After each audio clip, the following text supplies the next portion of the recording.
Episode 162. The tea house before Han Li was called the Heavenly Crane Pavilion, a stately three-story structure built in the ancient style.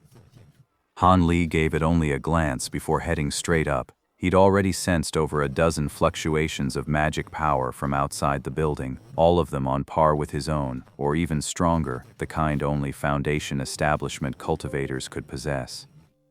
He entered the tea house and briskly passed through the first two floors. The first floor was filled with mortals possessing no magic power whatsoever, while the second was mostly occupied by chi condensation cultivators. It was the increasingly potent waves of magic power from the third floor that were Han Li's true objective. As soon as Han Li stepped onto the third floor, several strands of spiritual sense swept over him, making his heart tighten. They're all at the mid-foundation establishment stage, far stronger than I am. 4 years of secluded meditation had only brought Han Li's magic power close to the mid-foundation establishment stage. A thin, unbroken barrier still remained, leaving him with a touch of regret. But when you think about it, that's only natural. Reaching the cusp of mid-foundation establishment in just 4 years is already much faster than the average cultivator. It's the final barrier, my first bottleneck after foundation establishment. This isn't something that can be broken through by medicine alone. It will likely require a specific opportunity. Otherwise, no matter how many pills I take, my magic power will just grow deeper, but I won't be able to cross this threshold. Han Li thought this over as he gave the upper floor a quick once-over. All the people on the third floor were Foundation establishment cultivators, but they were clearly split into two groups. One group, judging by their attire, were cultivators from the 7 great sects which Han Li was very familiar with. The other was a chaotic mix, all cultivators from other nations. The 5 cultivators from the 7 great sects, however, were all seated together at a single table, conversing in low voices and appearing rather close-knit. The outsiders, numbering 7 or 8, mostly sat in pairs at separate tables. They sipped their tea with cold indifference, exchanging no words or whispered conversations. This stark contrast between movement and stillness made Han Li keenly aware of a tense, confrontational atmosphere. Han Li's arrival naturally drew the attention of the other cultivators. Aside from the few who had already sized him up earlier, the rest now turned their gazes toward him. Without a second thought, Han Li made his way toward the table occupied by the 7 major sects. As Han Li approached, the other cultivators averted their gaze, pretending not to see him. The 7 sect members, however, rose to their feet with welcoming smiles. His yellow Maple Valley robes needed no introduction. The others were naturally quite familiar with them as well. I am Han Li of Yellow Maple Valley. Greetings, senior brothers and sisters. Han Li kept his demeanor humble. Among the 5 people before him, 3 were at the mid-foundation establishment stage, while the other 2 were at the early stage, just like him. Junior brother Han, I am Wu Fazi of the Golden Void sect. This is my junior brother Wu Yuzi, and these 3 are junior brother Wu from Spirit Beast Mountain, 8th brother from the Giant Sword sect, and junior sister Fang from Sky Snow Fortress. The older of the 2 Taoists at the table returned Han Li's greeting politely and gave a brief introduction of everyone present.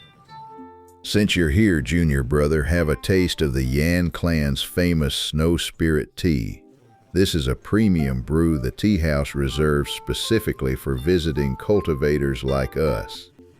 The Spirit Beast Mountain cultivator, a middle-aged man named Wu, was all smiles. As soon as Han Li took his seat, he immediately picked up the teapot on the table and poured Han Li a cup of spirit tea, its steam curling like white mist. Han Li returned the smile with a nod, then took a small, measured sip. Whether he's sincere about serving this tea or not, we still have to keep up appearances. Excellent tea. The moment the tea hit his stomach, a wave of icy coolness rose from his core. Then, an exquisite fragrance bloomed on his lips and tongue, leaving a lingering, profound aftertaste. Hearing this, the martial-named cultivator's smile widened a touch. Junior brother Han, your face is unfamiliar. Which of our Yellow Maple Valley's esteemed elders is your new master? My master is Li Huayuan. I've only been a Foundation establishment cultivator and his formal disciple for a few short years. I hope my senior brothers and sister can offer me some guidance. We can hardly call it giving pointers. We're all just sharing our experiences. Junior brother Han, since you were accepted by Uncle Master Li and sent out to handle matters on your own at such a young age, you must have exceptional qualities. There's no need to be so modest. This time it was the middle-aged man from the giant sword sect who spoke. Despite his honest and loyal appearance, his words were flawlessly measured, which took Han Li by surprise. Han Li offered a few modest words in return. Soon he was getting along famously with the cultivators, all except for the silent Wu Yuzi. So, what were you all just discussing? After a few pleasantries, Han Li finally steered the conversation to the main point. It's nothing. We've all been speculating about why so many foreign cultivators have suddenly descended upon Yanling Fort. It's rather unusual. While the Qian Kun Tower talisman treasure is certainly valuable, it shouldn't have this much drawing power. Wu Fazi had hit the nail on the head, voicing the very doubt in Han Li's mind. He couldn't help but nod in agreement. We've been discussing it for a while now, but we're still not getting anywhere. It's unlikely that a single treasure is what drew them here. If it were, we'd be seeing more than just Foundation establishment cultivators. If that were the case, core formation experts would have swarmed here long ago. How could there be such a bottleneck? Let's not get too worked up just yet. I'm sure everything will be revealed once the treasure hunt conference begins in a couple of days.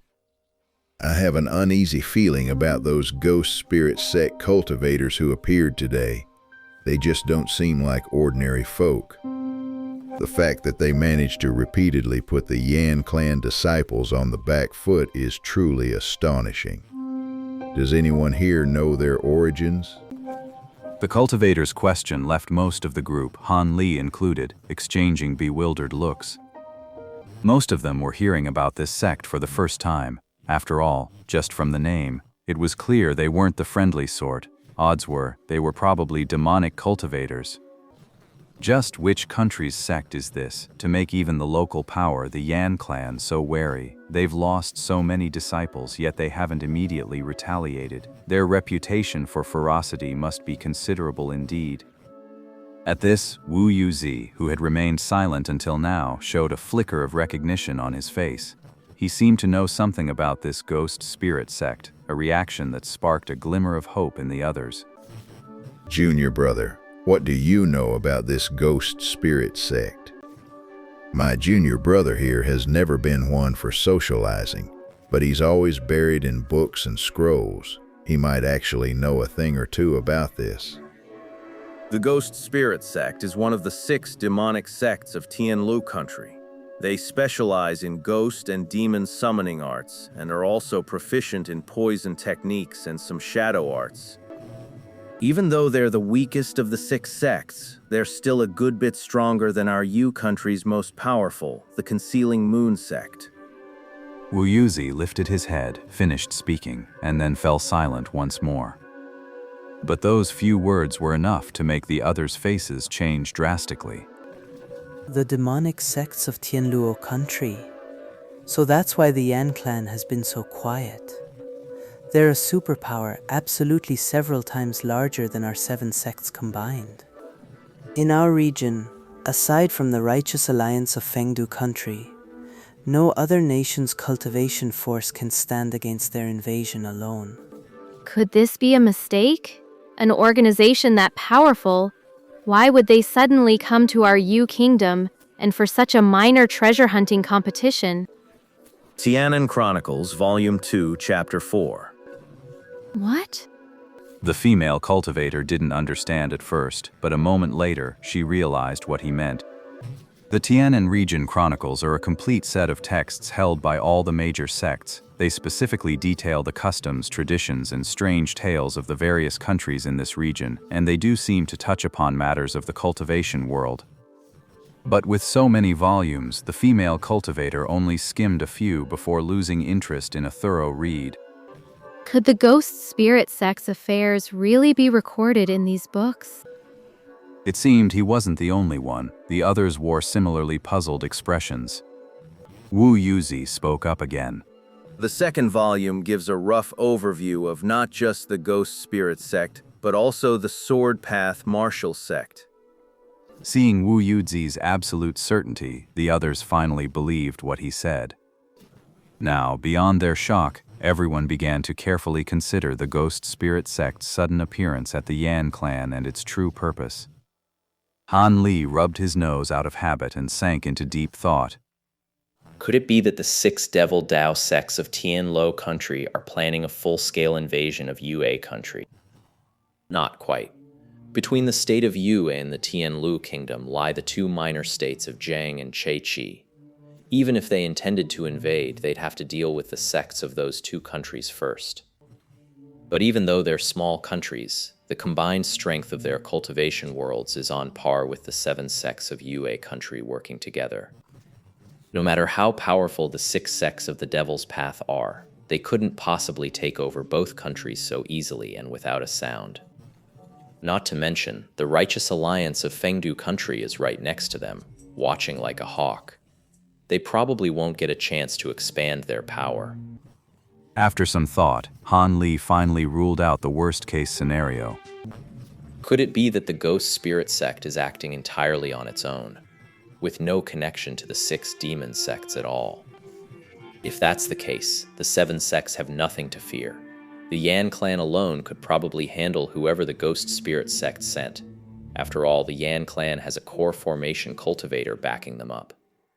With that thought, Han Li finally felt a little more at ease. Even if the sky were to fall, it's the tall ones who'd hold it up. Even if the ghost spirit sect is up to something shady here, what's a mere foundation establishment cultivator like me got to worry about? That's for the Yan clan to handle. I just need to be careful not to get caught in the crossfire. I wonder if the others were thinking the same thing. After the initial shock wore off, their expressions gradually returned to normal. No one brought the matter up again. The conversation soon turned to cultivation techniques and insights, which immediately captured Han Li's attention. Without a second thought, he joined the discussion. Time passed quickly and the sky gradually darkened. Their throats parched from all the talking. The small group soon parted ways after the other cultivators had left. This exchange of insights proved immensely beneficial for all of them. For Han Li and the other early Foundation establishment cultivators, hearing the methods and opportunities that had allowed the mid-stage cultivators to break through their bottlenecks made the entire trip feel utterly worthwhile. So, the clearly unsatisfied middle-aged man named Wu suggested that the next day they should find another secluded spot, rope in a few more fellow cultivators for another round of deep discussion, and also hold a small-scale item exchange event. The others all voiced their enthusiastic agreement, and Han Li naturally had no objections. With that, their discussion concluded, and they all went their separate ways.